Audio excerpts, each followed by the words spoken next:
cargara leña para sus fogones, que sirviera vino en sus banquetes, que entregara a sus mujeres más bellas para el placer de los capitanes.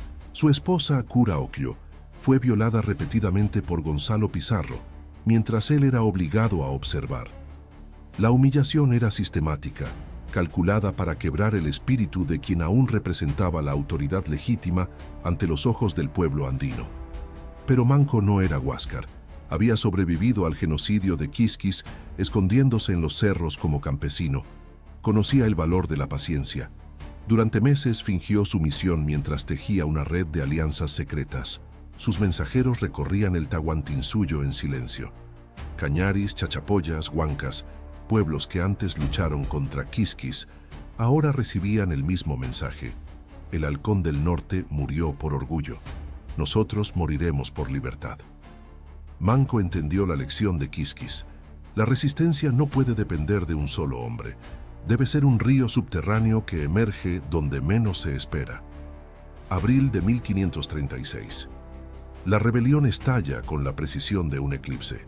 Mientras los españoles celebran la Pascua en Cusco, 100.000 guerreros andinos emergen de las montañas como fantasmas, cortan los puentes sobre el Apurímac, queman los tambos del Camino Real, sitian Cusco por todos los flancos.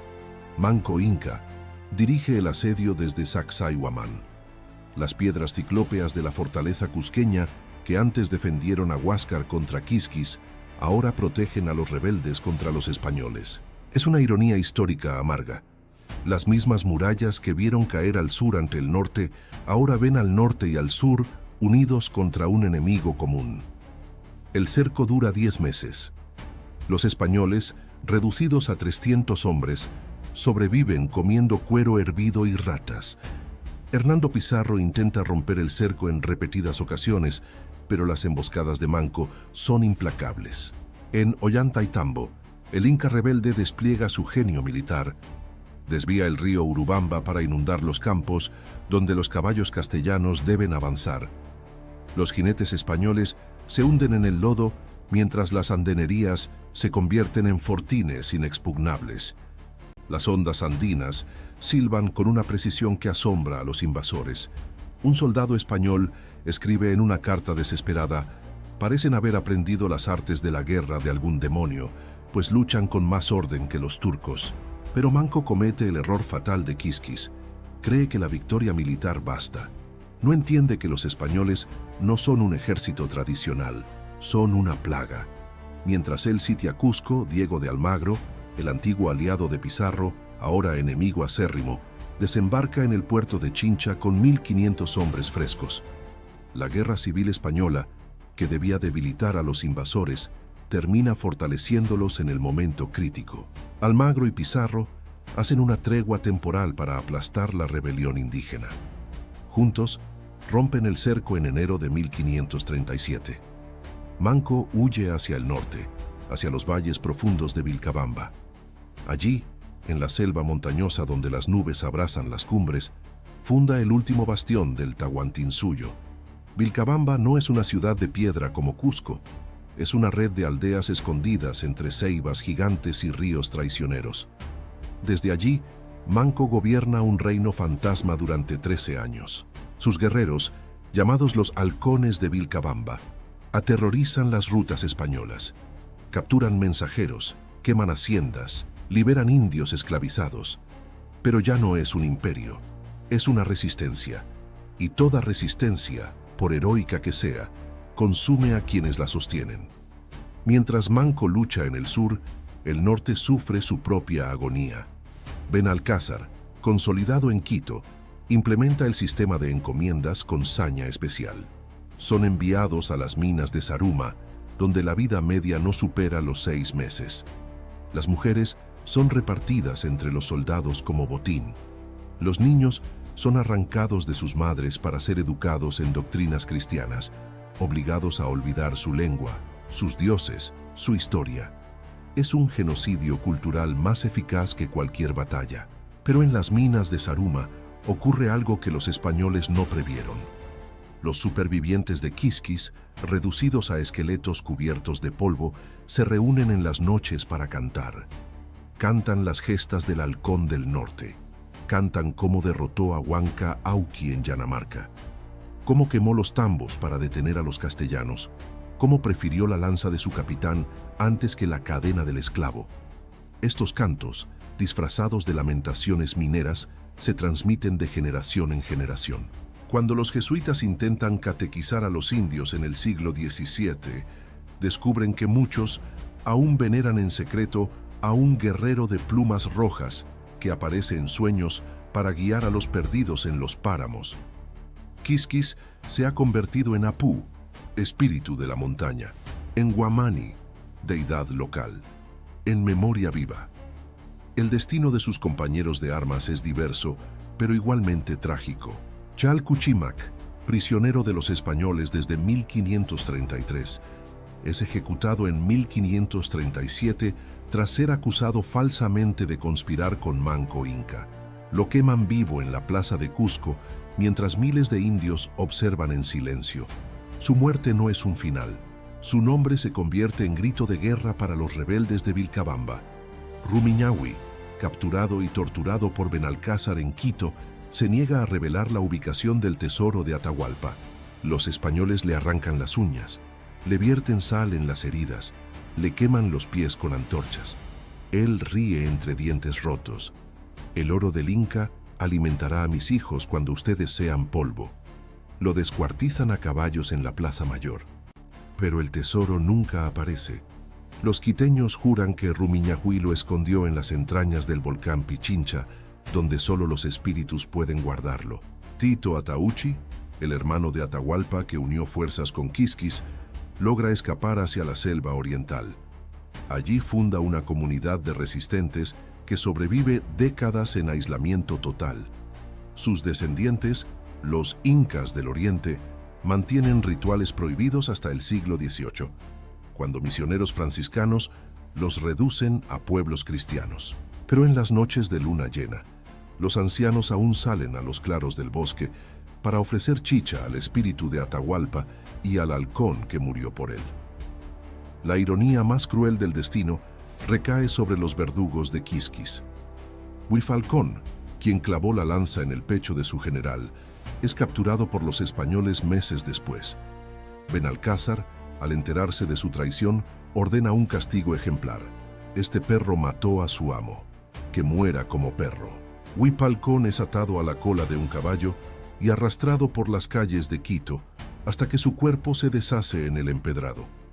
Sotaurco, quien lo remató con macana, huye a las montañas, pero es cazado por perros amaestrados. Su cabeza es exhibida en una pica frente al Templo del Sol durante un año, hasta que las lluvias la reducen a calavera. La lealtad traicionada y la traición misma reciben el mismo destino, el olvido. Solo la lealtad inquebrantable de Quisquis perdura. En 1544, cuando Gonzalo Pizarro se rebela contra la corona española por las nuevas leyes que protegen a los indios, miles de quiteños se unen a su ejército no por lealtad al conquistador, sino por una razón perversa. Creen que derrotando a los españoles del rey, podrán negociar con los españoles rebeldes una autonomía similar a la que tuvieron bajo Quisquis. Es una ilusión fatal. Tras la derrota de Pizarro en Jaquijahuana, los quiteños son masacrados sin piedad. Sus cuerpos cuelgan de los álamos del valle como frutos negros. Pero incluso en la derrota, su motivación revela la profundidad del legado de Quisquis. No luchaban por un dios o un rey. Luchaban por la memoria de un hombre que les enseñó que la dignidad vale más que la vida.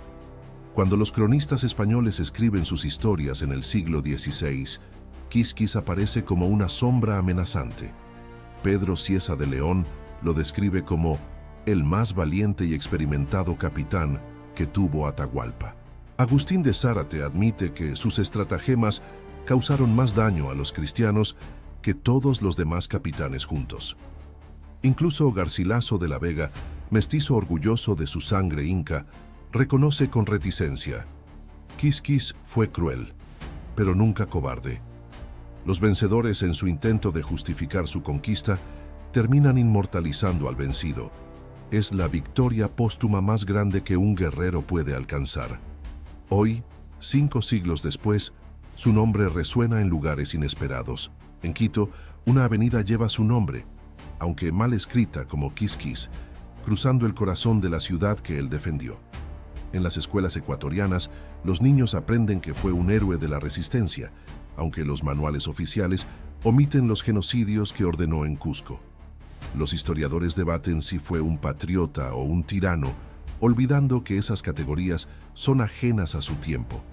Para él no existía Ecuador ni Perú. Existía el Tahuantinsuyo y existía el honor.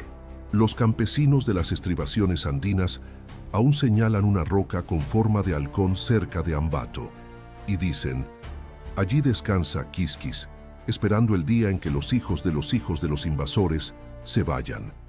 No es historia, es mito. Y los mitos, a diferencia de los imperios, nunca mueren, solo duermen. Quisquis duerme bajo las raíces del Quichuar, bajo las piedras de Sacsayhuamán, bajo el polvo de las minas de Saruma. Pero cuando el viento sopla del norte con fuerza especial, los ancianos levantan la vista y murmuran: el halcón vuela de nuevo. Y por un instante, todos sienten que es verdad. El sol se pone sobre Vilcabamba como una herida abierta. Manco Inca, el último Zapa Inca libre, muere en 1544 no en batalla. Un grupo de españoles traidores, a quienes él había dado refugio, lo apuñalaron mientras jugaba a las tablas. La traición es el veneno que carcome toda resistencia prolongada. Sus hijos heredan el reino de niebla. Sayri Túpac, niño de 12 años, intenta pactar con los españoles.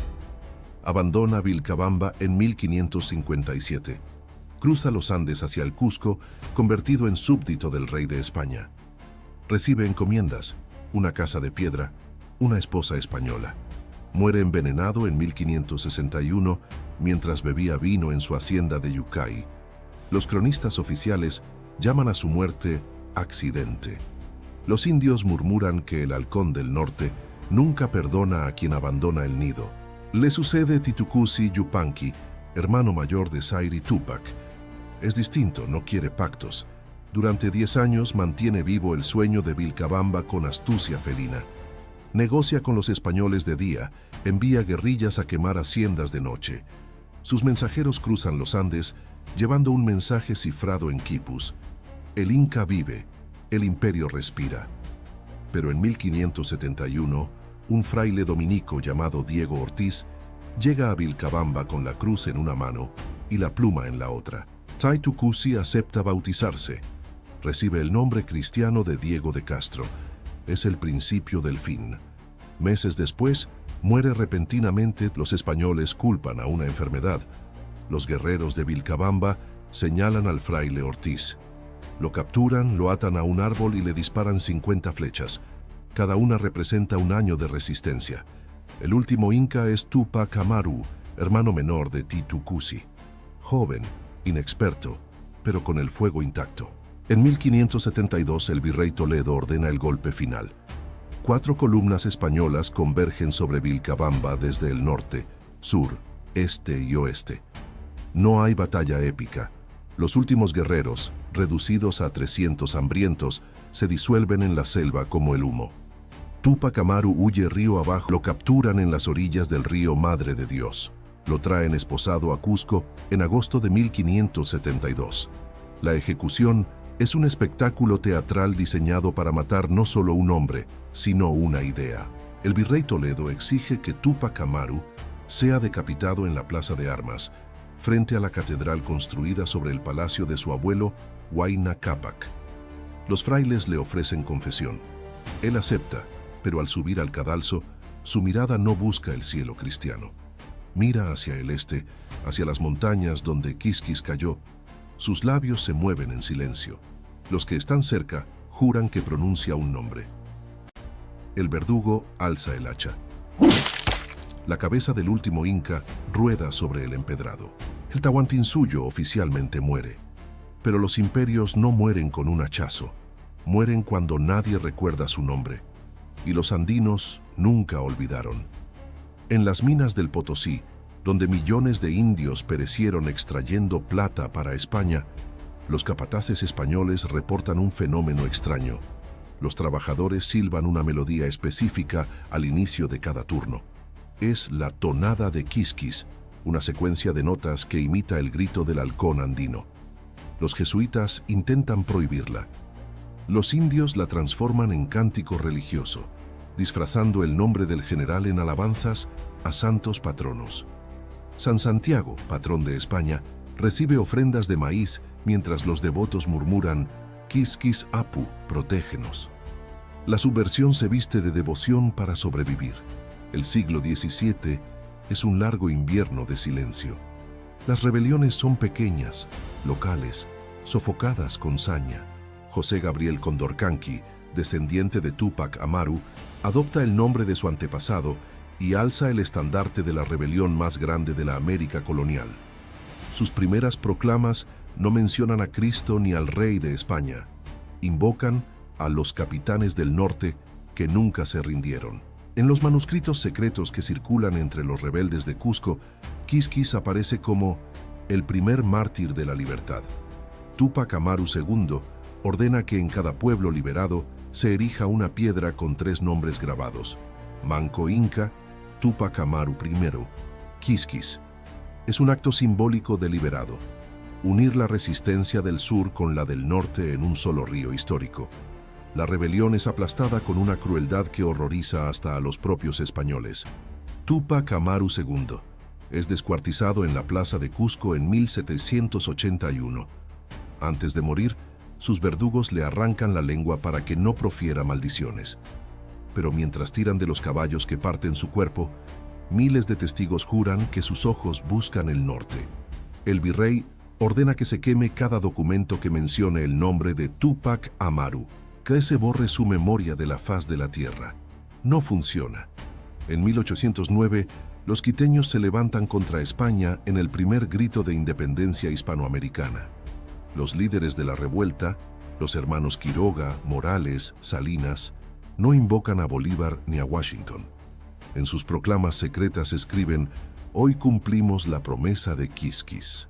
Cuando las tropas españolas entran a Quito para aplastar la rebelión, encuentran pintadas en las paredes del convento de San Agustín un halcón rojo con las garras clavadas en un escudo real. El símbolo ha sobrevivido 250 años de dominación. El siglo XIX trae la independencia formal, pero no la libertad real. Los criollos quiteños y limeños reemplazan a los españoles en los palacios, pero mantienen el mismo sistema de explotación. Los indios siguen en las minas, en los obrajes, en los latifundios. Pero ahora tienen un arma nueva: la historia escrita. En 1853, el historiador quiteño Manuel María Polit publica Noticias sobre los generales de Atahualpa. Por primera vez, Quisquis aparece no como tirano sanguinario, como lo llamaron los cronistas del Cusco, sino como héroe de la integridad territorial del norte. Es el inicio de la rehabilitación histórica.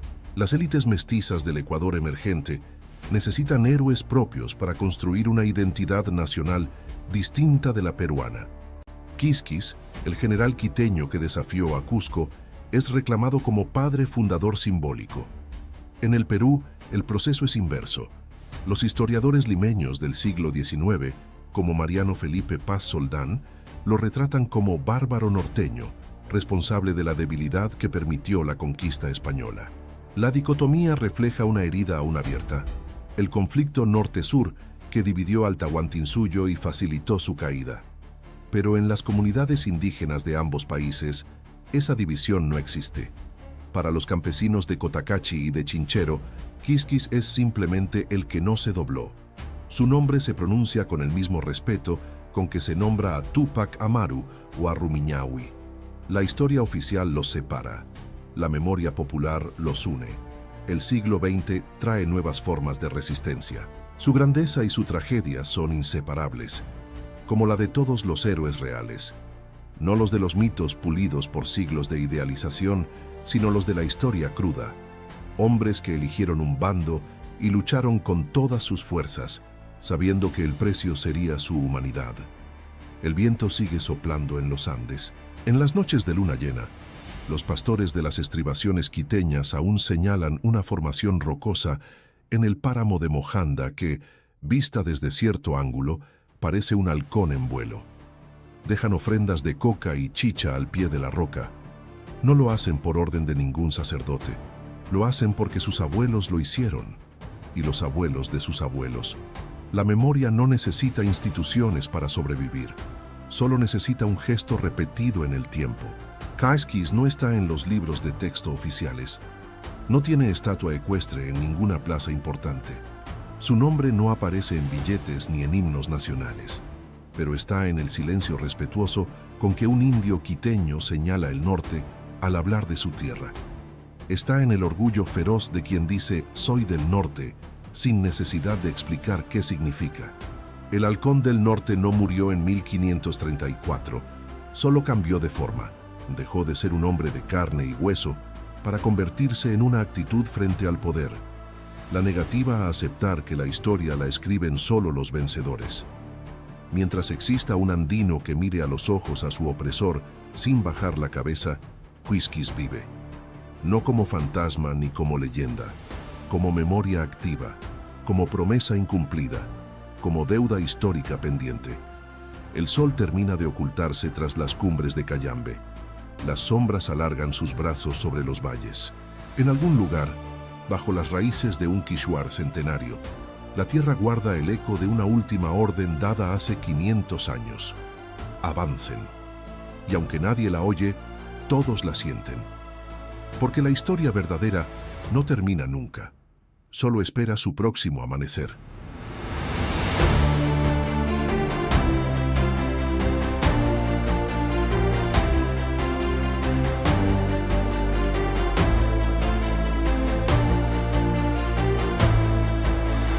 Antes de que el Cusco ardiera bajo fuego extranjero, antes de que las murallas de Sacsayhuamán fueran campo de muerte, hubo un hombre que decidió que la dignidad valía más que la vida. No era inca de sangre real, no llevaba corona, pero cuando el imperio tembló, fue su nombre el que se volvió promesa. Cahuide no peleó por oro, ni por poder. Peleó porque rendirse era desaparecer. Peleó porque hay derrotas que son más grandes que cualquier victoria. Esta es la historia del guerrero que defendió la fortaleza del sol y eligió el vacío antes que la cadena. Cahuide, el legendario guerrero inca. El año es 1533.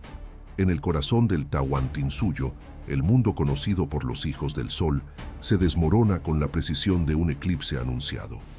Atahualpa, el Zapa Inca, ha sido capturado en Cajamarca por un puñado de hombres barbados que huelen a hierro y sudor de caballo. No son dioses, como algunos temieron al verlos montar bestias desconocidas bajo el sol andino. Son lobos disfrazados de embajadores, y su lengua miente mientras sus ojos miden el oro. El rescate prometido, una habitación entera llena hasta el techo, no compra libertad, sino tiempo.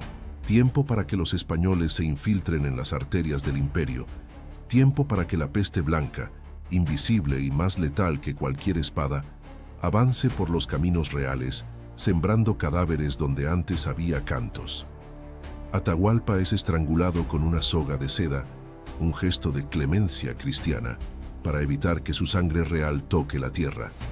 Pero la muerte del Inca no pacifica el reino, lo fractura. En Cusco, la capital sagrada, el vacío de poder se convierte en abismo. Los nobles del Hanan y del Urín, las dos mitades rituales de la ciudad, se miran con recelo, cada uno soñando con imponer su candidato al trono. Primero es Túpac Hualpa, un niño dócil coronado por los españoles como títere. Muere en meses, envenenado por el clima o por la política, nadie lo sabe. Luego viene Manco Inca Yupanqui, hermano menor de Atahualpa, joven, astuto, educado en las tradiciones de los amautas y en la diplomacia de los incas. A los ojos de Francisco Pizarro, Manco es perfecto, noble, legítimo, maleable. Le entregan el mascapaicha, la borla roja, símbolo del poder imperial, y le permiten sentarse en el trono de piedra de los ancestros. Pero es un trono de vidrios rotos. Los españoles ya han repartido entre ellos las casas de los curacas, los templos de los dioses, las mujeres de la realeza.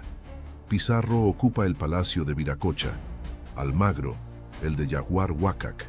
Las vírgenes del sol son arrastradas de sus aclahuasis para servir a señores que no entienden ni una palabra de runasimi. Manco observa en silencio. Durante 2 años finge lealtad, organiza fiestas, entrega oro, incluso bautiza a sus hijos con nombres cristianos.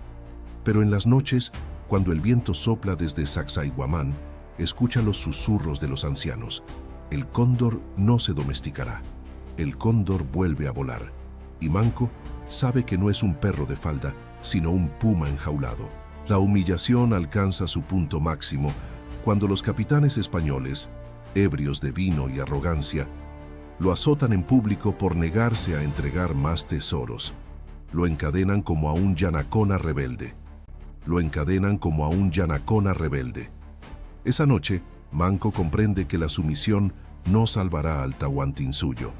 Solo la guerra puede devolverle el alma. Con la ayuda de sus más fieles, entre ellos un grupo de jóvenes nobles curtidos en la caza del venado y en los rituales de la guerra, Manco escapa del Cusco, cruza ríos helados, trepa quebradas donde ni el cóndor anida y llega a la fortaleza de Ollantaytambo. Allí, en las terrazas sagradas construidas por Pachacuti, reúne a los curacas de los 4 suyos. Mensajeros corren por los caminos reales llevando quipus codificados. El Inca vive. El Inca llama. Que todos los hijos del sol se levanten. La respuesta es un rugido silencioso. Desde el norte de Quito hasta el sur del Collao, desde las selvas del Antisuyo hasta las costas del Chinchaysuyo, los tambores de guerra laten bajo la tierra. Entre esos primeros en jurar lealtad está Cahuide. No es un príncipe de sangre real, pero su linaje es antiguo. Su nombre respetado en los valles cercanos al Cusco. Es curaca de una comunidad que sirvió a los incas desde los tiempos de Yupanqui. Alto, de rostro severo y mirada que no parpadea ante el fuego, Cahuide ha entrenado toda su vida para la guerra. Conoce el valor de una lanza bien afilada, el peso de una macana de bronce, la disciplina de marchar días sin agua. Pero más que eso, conoce el honor. Para él rendirse no es una opción, es una mancha eterna en el nombre de sus ancestros. Cuando Manco lo convoca, Cahuide no pregunta cuántos hombres tiene, ni cuántas armas, solo dice: mi vida es tuya, Inca, mi sangre, tu bandera. La rebelión estalla en noviembre de 1536. No es un levantamiento caótico de campesinos enfurecidos, sino una operación militar coordinada con una precisión que asombra a los propios españoles.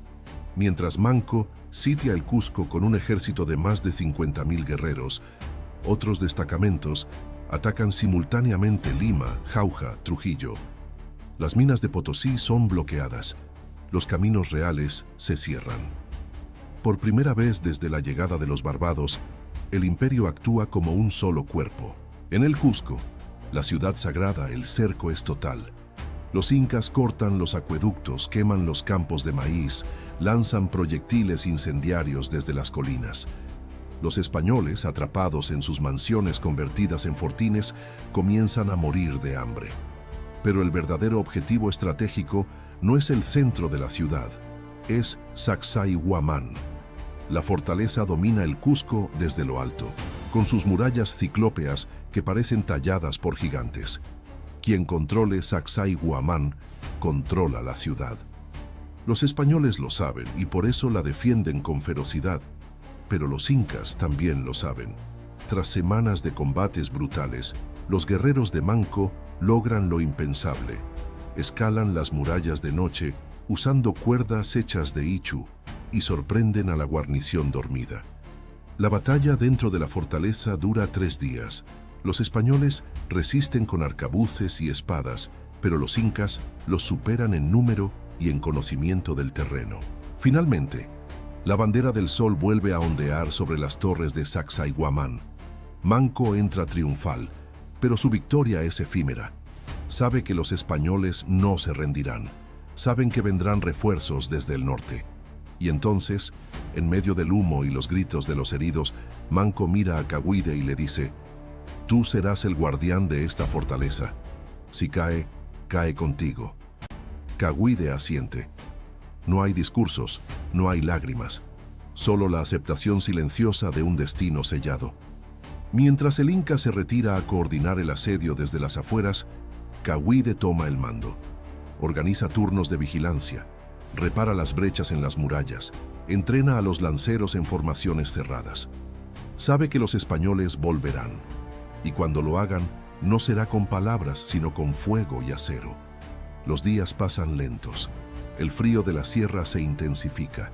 En las noches, Cawide sube a la torre más alta y mira hacia el Cusco iluminado por antorchas. Ve las sombras de los invasores moviéndose como ratas en las calles que antes resonaban con cánticos a Inti. Siente el peso de la historia sobre sus hombros. No es solo una fortaleza lo que defiende, es la memoria de los ancestros, la continuidad del orden cósmico, la dignidad de un pueblo que no se doblegará. Y entonces, al amanecer del séptimo día, el horizonte tiembla. No es un terremoto, es el galope de cientos de caballos. Los españoles han regresado. Esta vez no vienen solos. Traen consigo a miles de indios aliados, cañaris, chachapoyas, huancas, seducidos por promesas de botín o forzados por la espada. Entre ellos, Hernando Pizarro cabalga al frente, con el rostro endurecido por la venganza. Ha jurado recuperar Sacsayhuamán o morir en el intento. Cawide da la orden: a las murallas, que el sol sea testigo. La batalla por la fortaleza comienza, y con ella, el último acto de la resistencia inca. El sol de enero de 1537 se alza sobre el Cusco con una luz pálida, como si el cielo mismo dudara en iluminar lo que está por suceder. Abajo, en los valles y las laderas circundantes, el aire vibra con el estruendo metálico de armaduras, el relincho de caballos y el grito gutural de miles de guerreros dispuestos a morir o a recuperar su mundo. Hernando Pizarro ha regresado con todo lo que el Imperio Español puede arrojar contra un solo punto: Sacsayhuamán. No es solo una fortaleza lo que busca tomar, es el alma del Tahuantinsuyo, y sabe que mientras esa muralla ciclópea permanezca en manos incaicas, el Cusco jamás será suyo. Cawide observa desde la torre norte. Sus ojos, endurecidos por años de vigilancia en las fronteras del imperio, no parpadean ante la magnitud del ejército que se despliega en el horizonte. No teme a los arcabuces, ni a los caballos, ni siquiera a la traición de los indios aliados que marchan bajo la bandera española. Lo que le preocupa es el tiempo. Sabe que Manco Inca, desde Ollantaytambo, no podrá enviar refuerzos. Las rutas están cortadas, los mensajeros han sido interceptados, la fortaleza está sola. Pero eso no importa. Para Cawide, la soledad no es debilidad, es pureza. Aquí, en esta cima sagrada, no hay espacio para la duda, solo para el deber. La batalla comienza al amanecer. Los españoles no intentan asaltar directamente las murallas. Ya aprendieron esa lección. En cambio, envían a sus aliados indígenas, cañaris del norte, huancas del centro, chachapoyas del oriente. Son hombres que odian a los incas no por ideología, sino por siglos de represión imperial. Marchan con lanzas y macanas, pero también con cruces de madera colgadas al cuello, bendecidas por frailes que rezan en latín desde la retaguardia. Cawide los mira sin odio. Sabe que muchos de ellos fueron forzados a venir, arrastrados de sus aldeas con amenazas de muerte o promesas vacías. Pero eso no cambia nada. Aquí, en el campo de batalla, todos son enemigos. Los primeros embates son brutales. Los aliados escalan las murallas usando cuerdas y escaleras improvisadas, mientras los arcabuceros españoles disparan desde abajo, cubriendo su avance con nubes de humo negro. Las piedras de Sacsayhuamán, talladas con precisión milimétrica siglos atrás, resisten los golpes, pero no los cuerpos humanos. Los defensores incas arrojan rocas, lanzan jabalinas y vierten agua hirviendo sobre los asaltantes. El suelo al pie de la fortaleza se tiñe de rojo. Los gritos de los heridos se mezclan con los tambores de guerra y el crujido de las armas. Durante 3 días, el combate no cesa. De día, los españoles presionan con fuego y acero. De noche, los incas reparan las brechas, reemplazan a los muertos y entierran a sus caídos con rituales silenciosos. Cagüide no duerme. Camina entre sus hombres compartiendo su agua, ajustando sus armaduras de algodón grueso, recordándoles quiénes son: hijos del sol, nietos de Pachacuti, guardianes del orden cósmico. No peleamos por tierra, les dice. Peleamos porque el mundo debe seguir girando. Si caemos hoy, que sea con el nombre de Inti en los labios y la frente en alto. El 4.º día, los españoles cambian de táctica. Saben que no pueden vencer por asalto frontal. Entonces, envían espías. Hombres mestizos, habladores, que ofrecen oro y perdón a cambio de traición. Uno de ellos logra infiltrarse en la guarnición. Es un joven de origen cusqueño, criado en casa de un encomendero, que habla tanto runa simi como castellano. Durante la noche, intenta convencer a un grupo de lanceros de abrir una puerta lateral. Pero Cagüide lo descubre. No lo mata de inmediato. Lo lleva al centro del patio principal, frente a todos los defensores, y le pregunta: ¿por qué traicionas a tu sangre? El joven tartamudea algo sobre salvación eterna, sobre el Dios verdadero, sobre el fin de los sacrificios. Cagüide lo mira con tristeza, no con ira. Luego, con voz firme, dice: tú eliges tu Dios, nosotros elegimos nuestra tierra. Y ordena que lo arrojen desde la torre más alta. Su cuerpo se estrella contra las rocas del foso. Nadie más intenta desertar. El 5.º día, los españoles traen artillería. 2 cañones pequeños, traídos desde Jauja con esfuerzo sobrehumano, son colocados en una colina cercana. El primer disparo resuena como un trueno sacrílego. La bala de hierro impacta contra la muralla sur, abriendo una grieta. No es grande, pero es suficiente. Al atardecer, un grupo de soldados españoles, liderados por un capitán llamado Diego de Almagro el Mozo, se cuela por la brecha. La lucha dentro de la fortaleza se vuelve cuerpo a cuerpo, brutal, íntima, espadas contra macanas, cascos de acero contra cabezas desnudas. Cagüide combate en primera línea. Su lanza se rompe. Entonces toma una piedra afilada y la usa como hacha. Matar no es su objetivo. Contenerlo es. Cada minuto que los españoles no controlan la torre central es un minuto más de vida para la resistencia. Pero el número pesa. Por cada inca que cae, 10 enemigos avanzan. Las reservas se agotan. El agua escasea. Los heridos ya no pueden ser atendidos. Al 6.º día, solo quedan 300 defensores. Cagüide los reúne en el patio del templo de Viracocha, ahora convertido en improvisado hospital. Muchos tienen fiebre, otros sangran por heridas infectadas. Hoy no peleamos por ganar, les dice. Peleamos para que mañana alguien recuerde que aquí hubo honor. Nadie llora, solo asienten. Saben lo que viene. Al 7.º día, al amanecer, Hernando Pizarro da la orden final. Asalto total. Esta vez, él mismo lidera la carga. Viste su armadura completa, con penacho rojo y espada de Toledo. Detrás de él, 200 jinetes españoles y 1000 indios aliados irrumpen por todas las brechas. La defensa inca se rompe. Los últimos lanceros forman un círculo alrededor de Cagüide, en el centro de la plaza principal. Pelean con furia desesperada, pero caen uno a uno. Cuando el último cae, Cagüide queda solo. Está herido en el brazo izquierdo, con la túnica roja manchada de sangre propia y ajena. Su rostro no muestra fatiga, sino determinación absoluta. Los españoles no lo atacan de inmediato. Se detienen a unos metros formando un semicírculo. Hernando Pizarro se adelanta. «¡Ríndete!», grita en un runa simitorpe. «Vivirás, serás bautizado, tendrás tierras». Cagüide no responde con palabras. Mira al cielo, donde el cóndor gira en círculos. Luego, lentamente, se dirige a la torre este, la más alta, la que domina todo el valle sagrado. Los españoles lo siguen pensando que busca escapar, pero no hay escape. Solo hay un acto final. Sube los escalones de piedra con paso firme, como si fuera a una ceremonia, no a la muerte. Arriba, en la plataforma, el viento sopla fuerte. Abajo, el Cusco arde en silencio. Las calles están vacías, los templos profanados, pero desde allí, Cawide ve más allá de la ciudad. Ve los caminos reales que aún laten bajo la tierra. Ve los campos abandonados que volverán a florecer. Ve a los niños que nacerán sin saber su nombre, pero que heredarán su espíritu. Hernando Pizarro sube tras él, jadeando por la armadura.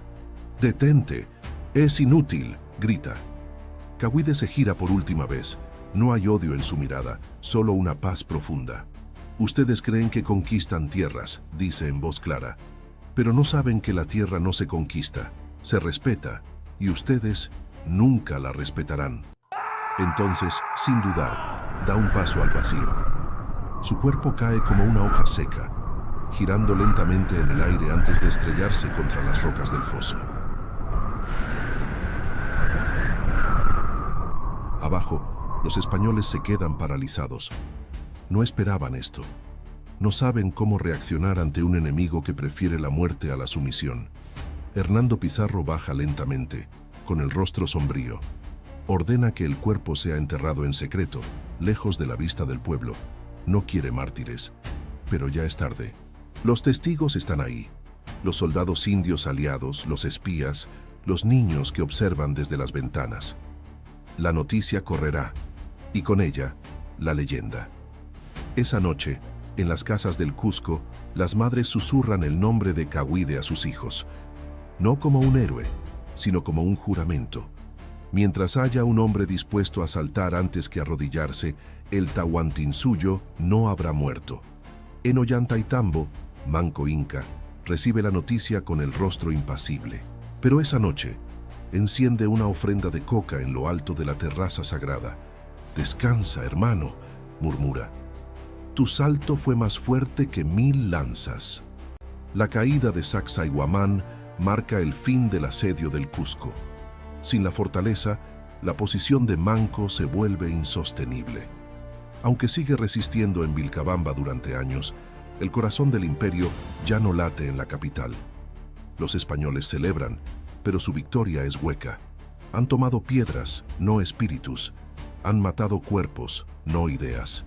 Y en las noches claras, cuando la luna ilumina las murallas de Sacsayhuamán, algunos juran ver una sombra en la torre este. No es un fantasma, es un recuerdo. El recuerdo de que la dignidad no se negocia, que hay cosas por las que vale la pena caer para que otros puedan volar. La caída de Sacsayhuamán no fue el fin, fue el giro, el momento en que la resistencia inca dejó de ser una guerra por la reconquista y se convirtió en una lucha por la memoria. Tras el salto de Cawide, el sitio del Cusco se desmoronó como un tejido sin su trama central. Manco Inca, con el corazón endurecido por la pérdida pero la mente aún clara, comprendió que mantener posiciones fijas era entregar su ejército a la superioridad logística y tecnológica de los españoles. No podían vencerlos en las plazas ni en las fortalezas, pero podían sobrevivir en las sombras. En la primavera de 1537, Manco ordenó la retirada estratégica hacia el norte. No fue una huida desordenada, sino una migración ritual. Llevaban consigo los ídolos menores de Inti, los quipus sagrados, las semillas de maíz blanco reservadas para los rituales y los huesos de los ancestros, los malquis, envueltos en mantos de vicuña. Todo lo que constituía la continuidad espiritual del Tahuantinsuyo debía permanecer intacto, incluso si el territorio físico se perdía. El destino era Vilcabamba, una región remota, cubierta de nubes perpetuas, donde los caminos se disolvían en la niebla y los ríos cortaban gargantas tan profundas que ni los caballos podían descender. Allí, entre los bosques de aliso y los precipicios verticales, Manco fundó un nuevo Cusco. No de piedra, sino de voluntad. Vilcabamba no era una ciudad en el sentido tradicional. Era una red de asentamientos dispersos, conectados por senderos secretos conocidos solo por los chasquis más leales. En cada valle escondido, los incas reconstruían microcosmos del orden imperial. Terrazas agrícolas, templos solares orientados con precisión astronómica, sistemas de irrigación que domesticaban hasta las gotas de rocío. Pero lo más importante era lo invisible. La ley seguía vigente. El Aini, la reciprocidad, el Minca, el trabajo comunal, y el Mita, el servicio al Estado, persistían, aunque ya no hubiera un imperio que los sostuviera. Porque para Manco, el Tahuantinsuyo no era un mapa, era un sistema moral. Y mientras ese sistema viviera en los corazones de su pueblo, el imperio no habría muerto. Cahuide, aunque físicamente ausente, se volvió omnipresente. Su nombre no se pronunciaba en vano. Se usaba como juramento: juro por el salto de Cahuide. Los jóvenes guerreros, antes de recibir su primera lanza, subían a una roca alta y miraban al vacío, imaginando el coraje necesario para elegir la caída sobre la sumisión. Las madres contaban su historia a sus hijos no como leyenda, sino como lección. Hay momentos en que la única forma de ganar es negarse a jugar. En Vilcabamba, Cahuide no era un mártir, era un estándar ético, y ese estándar guiaba cada decisión de Manco. Los españoles, por su parte, creyeron que con la recuperación del Cusco, la rebelión había terminado. Celebraron con misas solemnes en la catedral recién construida sobre el Coricancha. Hernando Pizarro regresó a España cargado de oro y gloria, convencido de que el último bastión inca había sido aplastado.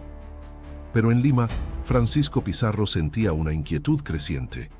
Los informes llegaban fragmentados, contradictorios, caravanas desaparecidas en los Andes, mensajeros hallados con el cuello cortado, pueblos enteros que se negaban a entregar tributo.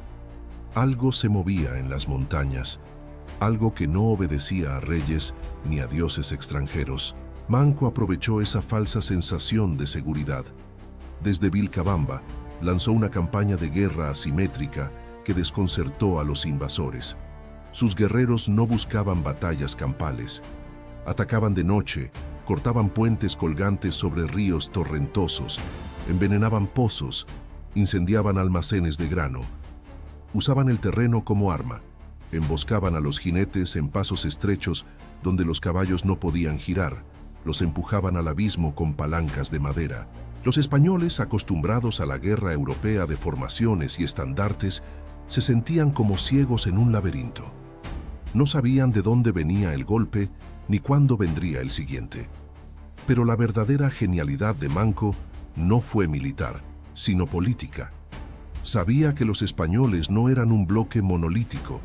Entre ellos había rivalidades feroces. Francisco Pizarro y Diego de Almagro, antiguos socios, ahora se odiaban por el control del Cusco y sus riquezas. Manco observó, esperó y luego actuó. En 1537 envió mensajeros secretos a Almagro, ofreciéndole una alianza tácita.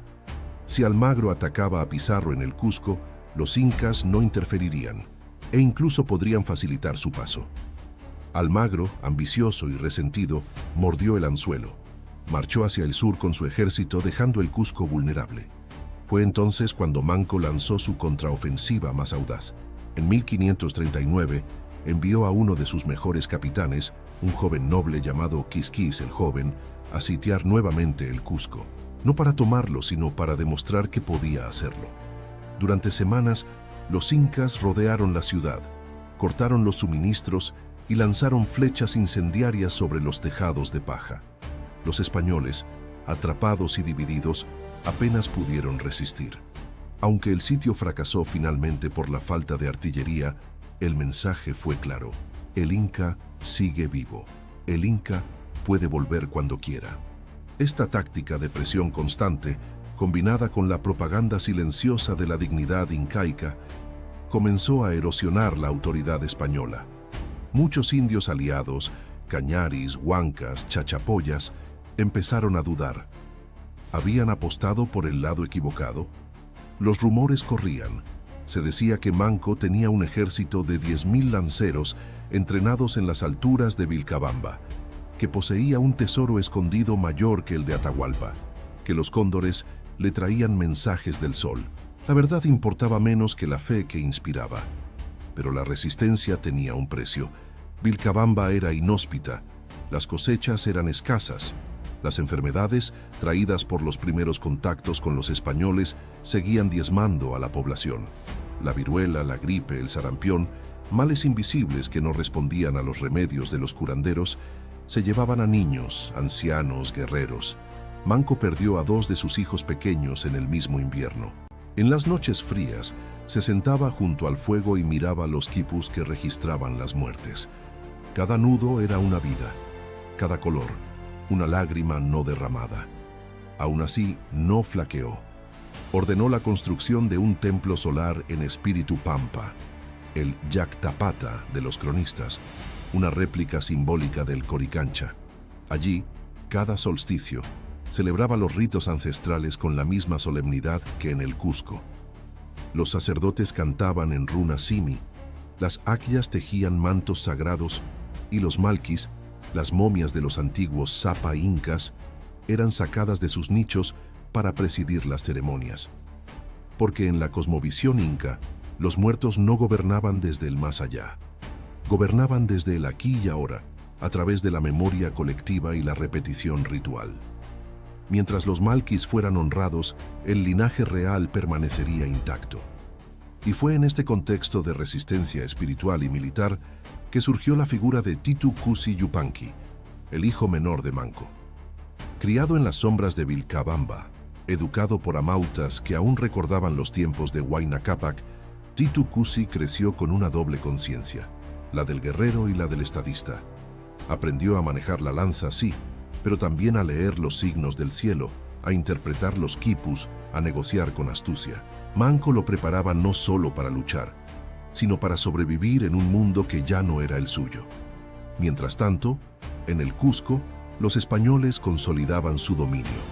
Convertían templos en iglesias, imponían el bautismo forzoso, prohibían el uso del runa simi en actos oficiales. Pero no podían borrar los gestos. No podían impedir que, al pasar frente a Sacsayhuamán, un anciano inclinara la cabeza en silencio. No podían evitar que, en las noches de luna llena, alguien dejara una ofrenda de coca en la base de la torre este. La memoria era más fuerte que la ley. En 1544, el equilibrio se rompió. Un grupo de españoles, liderados por un aventurero llamado Gómez Pérez de Vargas, decidió acabar con la amenaza de Vilcabamba de una vez por todas. Organizaron una expedición punitiva con 100 soldados, 20 caballos y varios indios auxiliares. Penetraron en la selva montañosa con arrogancia, seguros de que encontrarían una tribu primitiva. Lo que encontraron fue una trampa perfecta. Los incas los dejaron avanzar. Les permitieron cruzar ríos, subir quebradas, adentrarse en el corazón del territorio. Solo cuando estuvieron completamente aislados, sin ruta de escape, Manco dio la orden. Desde las copas de los árboles, desde las rocas ocultas, desde el propio río, los guerreros incaicos atacaron. Usaron cerbatanas envenenadas, lanzas largas, trampas de piquetes afilados. Los caballos, inútiles en el barro y la vegetación densa, se volvieron obstáculos. En 3 días, la expedición fue aniquilada. Solo 2 españoles lograron escapar y regresaron al Cusco con historias de un reino fantasma que devoraba hombres blancos.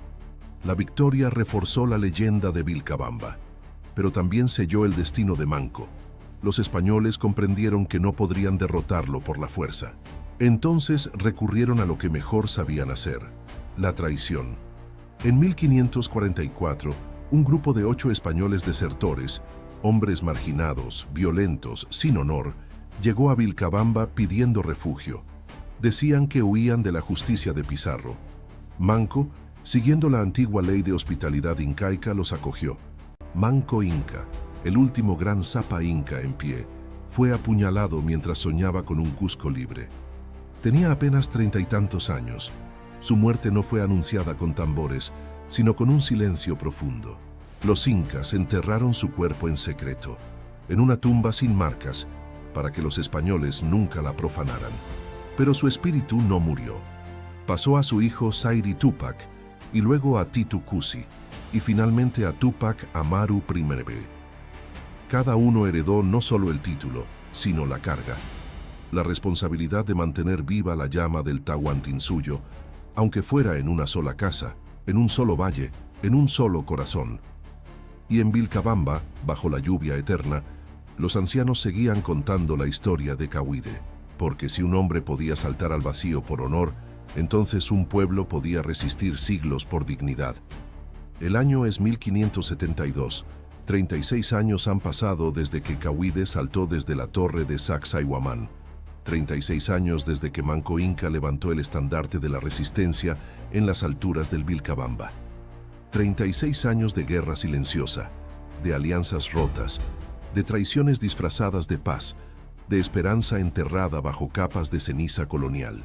Pero ahora, en las frías mañanas de abril, el último suspiro del Tahuantinsuyo se prepara para exhalar. Túpac Amaru I, el cuarto y último gobernante legítimo de la dinastía incaica en Vilcabamba, camina solo por los senderos empedrados de su capital efímera. Ya no hay ejércitos, ya no hay templos llenos de agyas, ya no hay quipus que registren victorias, porque ya no hay victorias que registrar.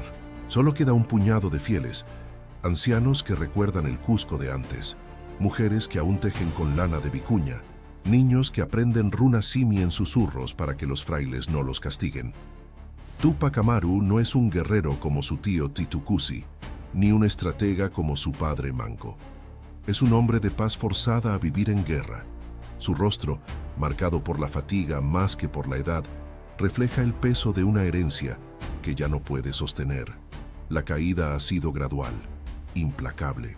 Tras la muerte de Manco en 1544, su hijo Zairi Túpac aceptó negociar con los españoles. Seducido por promesas de nobleza cristiana, abandonó Vilcabamba en 1558 y se trasladó al Valle del Yucay, cerca del Cusco.